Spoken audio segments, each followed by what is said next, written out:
Agora, olha só esse fenômeno natural impressionante, ó. Moradores se assustaram com essa espécie de tsunami no céu e bem perto das casas.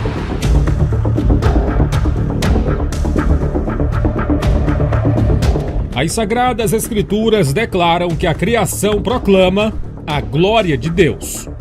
Basta uma rápida olhada para a natureza para vermos que há um projetista bastante inteligente por trás de tudo. Quem filmou até achou que se tratava de um furacão, mas na verdade essa aí é uma nuvem funil. Segundo a Defesa Civil, esse fenômeno ocorre devido à circulação de ventos em alta velocidade e pode ser um indicativo de que um temporal se aproxima. Com câmeras espalhadas por toda parte nas mãos de todo mundo, imagens inacreditáveis da natureza são compartilhadas o tempo todo. Vídeos que nos fascinam e ao mesmo tempo revelam o quão tremendo é o designer por trás da criação. Oh my God! Oh my God! Uau! O que dizer então dessas imagens? Essas são as chamadas nuvens de rolo. Elas têm um papel bastante importante na criação. Normalmente, indicam a presença de uma tempestade ou de um sistema atmosférico intenso se aproximando. Senhoras e senhores, basicamente tudo no cosmos tem um porquê. A pergunta que fica é: seria mesmo acaso capaz de criar algo tão complexo?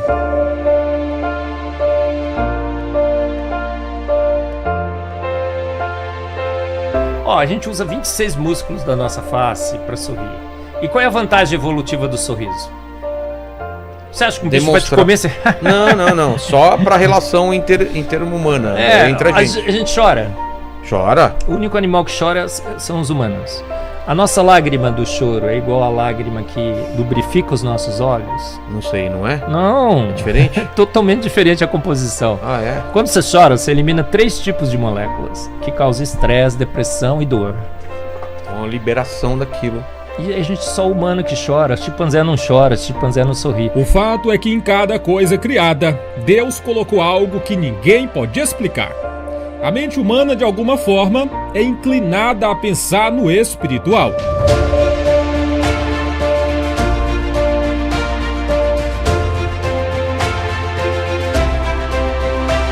Repare nesta explicação do saudoso cientista cristão Adalto Lourenço, que partiu para a glória recentemente, quando ele fala sobre a assinatura de Deus na criação. Isso mesmo, meu irmão. Deus assinou na sua obra. Olha só, e o vídeo só começou. Deixa eu colocar da seguinte forma, mostrando como não é só isso. As leis da natureza, por exemplo, elas não mudam. Portanto, uma das características delas é serem eternas. As leis da natureza, eu não consigo pegá-las. Eu não consigo pegar, por exemplo, gravidade e segurar aqui e falar, ó, tá aqui a gravidade. Então elas são transcendentes. Todas as características que nós encontramos das leis da natureza, você encontra também no Deus das Escrituras. Porque Ele é o autor das leis. E Ele colocou nas leis algumas das suas características. Que interessante. Nunca tinha ouvido isso. Não somente isso, as pessoas vivem perguntando, falando assim, mas todas as religiões por aí dizem que o Deus delas é que teria criado o universo, a vida e tudo mais. Eu falo, isso não é possível. Porque é muito fácil provar quem é o Criador. Por exemplo, vamos analisar a natureza de uma forma geral, tá? Tempo, passado, presente e futuro, 3 em 1. Espaço, largura, altura, profundidade, 3 em 1. Base da matéria, que são os átomos, prótons, nêutrons e elétrons, 3 em 1. Base dos prótons e dos nêutrons, 3 quarks em cada um deles. Estados básicos da matéria, sólido, líquido e gasoso. Quem estuda música tem melodia, harmonia e ritmo. Você encontra 3 em 1 em todo lugar.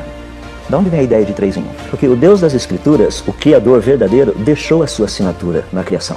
A pergunta que fica é: seria mesmo um ato inteligente atribuir coisas tão complexas ao acaso?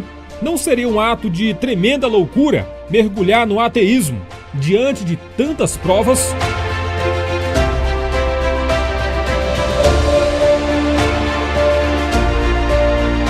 Diz o louco para consigo mesmo: Deus não existe. Todos se têm corrompido e degenerado. Não há ninguém que faça o bem. Salmo 53, verso 1. Até outro dia, por que chovia? Ninguém sabia. Então era Deus. Deus é uma ótima resposta para perguntas. O Deus é um porque sim da sua mãe. Por que eu tenho que ir agora para a escola? Porque sim. porque eu sou sua mãe e estou mandando. Deus é essa a resposta para todo mundo. A gente não faz a menor ideia. Até porque se Deus criou o universo, quem criou Deus? Enquanto alguns preferem mergulhar no ceticismo, cientistas cristãos como Marcus Erbeli, por exemplo, refutam a teoria do evolucionismo usando a ciência e a lógica. Pastor César, Francisco, eu tenho 20 razões para entender que o universo é obra de um designer que eu entendo que é Deus. Porque esse universo teve um início, esse universo iniciou sem matéria, sem energia, sem tempo, sem espaço. Portanto, para quem pudesse, se alguém pudesse dar início a esse universo, teria que ser um ser imaterial, um ser todo-poderoso que tivesse toda a energia, um ser atemporal fora do tempo e um ser ilimitado, não limitado ao espaço e o tempo. Então a gente percebe que um universo que partiu sem matéria, sem energia, sem tempo, sem espaço, precisaria de um iniciador que fosse imaterial, todo-poderoso, atemporal e não limitado no espaço-tempo. Um designer, Deus. Eu acho, a segunda razão, se eu não acreditar em Deus, eu vou ter que acreditar então que o nada, porque não existia nada na origem do universo, pegou o nada. Para fazer o que com esse nada? Nada. Então o nada pegou nada para nada por nada e do nada fez o tudo. Um universo magnífico, maravilhoso que nós vemos. Eu teria que acreditar que as 26 constantes universais, que são ajustadas finamente a uma precisão absoluta, surgiram dessa grande explosão. Mas a gente sabe hoje que um ajuste fino precisa de um ajustador que consiga fazer esse ajuste fino. São 26 constantes universais. Se você mudar uma casa depois da vírgula, o universo simplesmente se desfaz. Eu quero crer que foi um designer, porque a grande explosão teria que formar matéria e antimatéria, mas simplesmente a antimatéria sumiu. A gente sabe, não é, que prótons teriam que ser formados com antiprótons, elétrons com antielétrons, mas a gente não vê os prótons e os antiprótons e os antielétrons por aí. Essa antimatéria simplesmente sumiu. Alguém deu sumiço nessa antimatéria. Nós vemos nesse universo um sistema solar perfeito, magnífico, que acomoda um planeta com mais de 1.200 condições únicas que só o planeta Terra tem. Do lado da estrela perfeita, uma estrela estável, que tem uma estabilidade por 5 bilhões de anos, uma estrela que emite a luz certa no ultravioleta, no infravermelho e no visível. A gente vê que o planeta que acomoda a vida está na melhor galáxia possível, a Via Láctea. Ela é espiral, planar, perfeita para acomodar a vida. A sétima razão, a gente tem água nesse planeta com 74 propriedades físico-químicas únicas. Esse planeta acomoda a água nos seus 3 estados essenciais para a vida: sólido, líquido e gasoso. Nós temos no planeta Terra, a 8ª razão, a química perfeita entre o carbono e a água. A química do carbono na água é perfeita. O solvente perfeito para a química das moléculas orgânicas. Nós temos as velocidades certas, a temperatura certa, o meio certo. Nós temos na Terra o único planeta conhecido com 60 elementos indispensáveis para a vida. Os 60 elementos químicos encontramos no planeta que acomoda a vida. A gente sabe hoje que a Terra está na suíte presidencial do universo. Talvez não estejamos no centro do universo, mas a gente está na suíte presidencial do universo. O ponto melhor desse universo para ter vida, um ponto calmo, tranquilo dentro da galáxia. Nós temos a melhor observação do universo. A nossa atmosfera é transparente, o ponto da galáxia é escuro, então a gente pode observar todo o universo.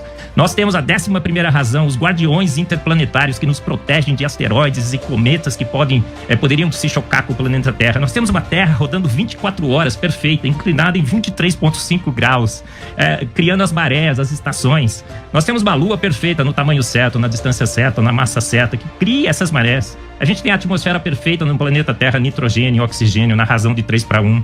Nós temos o ciclo do nitrogênio, o ciclo do carbono. O planeta Terra é protegido por um campo magnético que protege contra o vento solar.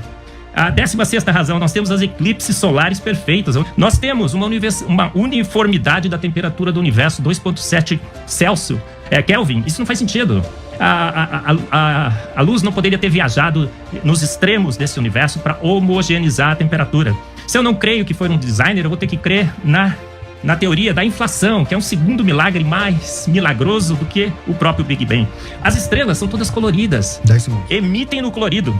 E a opinião dos grandes cientistas também é essa. E o pior, Pastor César, a gente tem a foto. Tiramos fotos de galáxias antigas de 3,5 bilhões de anos e essas galáxias estão prontas.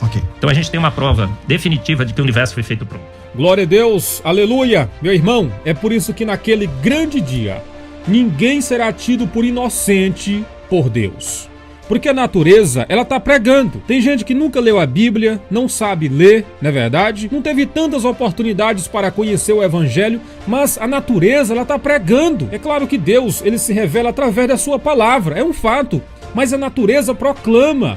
A natureza é como se fosse uma segunda Bíblia, entre aspas, né? Por favor, entenda. É como se Deus tivesse colocado tudo no seu devido lugar e colocado a sua assinatura. para que o ser humano em qualquer parte do mundo viesse se perguntar: rapaz, por que que isso funciona assim? Por que que tudo no universo está sincronizado e funciona perfeitamente, com muita inteligência por trás? Por que que nada para de funcionar? Por que que há uma infinitude tão grande de criação? Meu irmão, ninguém será tido por inocente. É o que está escrito aqui em Romanos capítulo 1 e versículo 20. Olha só. Porque as suas coisas invisíveis, desde a criação do mundo, tanto o seu eterno poder como a sua divindade, se entendem e claramente se veem pelas coisas que estão criadas, para que eles fiquem indesculpáveis. Ninguém terá desculpa. Ninguém terá desculpa. Então eu quero fazer um convite para você nesse vídeo. Você é ateu? A partir de hoje comece a olhar para a criação. E eu tenho certeza que na criação você vai ver os traços do Criador. E a minha oração é que o Espírito Santo de Deus faça essa obra, porque sem o Espírito Santo, ninguém conhece de fato a Deus. Não é verdade? Deus abençoe a sua vida, muito obrigado por ter ficado até o final. E se você acredita que esse documentário pode ser bênção na vida de mais pessoas, compartilha e amanhã eu estarei de volta mais uma vez no mesmo canal de sempre, tá bom? Deus abençoe no nome de Jesus.